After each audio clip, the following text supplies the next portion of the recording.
135 ఏళ్ల వయస్సులో తొలిసారి తండ్రయ్యే అదృష్టం. మనకు తెలిసి ఈ భూమి మీద అత్యంత ఎక్కువ కాలం బతికే జీవి తాబేలు. దాదాపు 300 ఏళ్లు బతుకుతుందని అంచనా.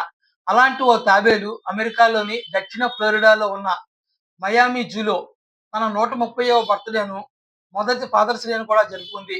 వృద్ధాప్యంలో మొదటిసారి తండ్రైన తాబేలుగా గిన్నీస్ రికార్డులకు ఎక్కనుంది.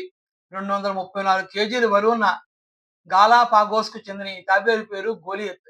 ఇది 1890లో జన్మించి ఉంటుందని భావిస్తున్నారు. ఇన్నేళ్ల తర్వాత స్వీట్ పీ అనే వందేళ్ల తాబేలు వల్ల గోలియత్‌కు తండ్రి స్థానం లభించింది. జనవరి 27వ తేదీన స్వీట్ పీ 8 గుడ్లు పెట్టగా 128 128 రోజులు పొదిగిన తర్వాత ఒక్కటి మాత్రమే తాబేలు పిల్లగా మారింది.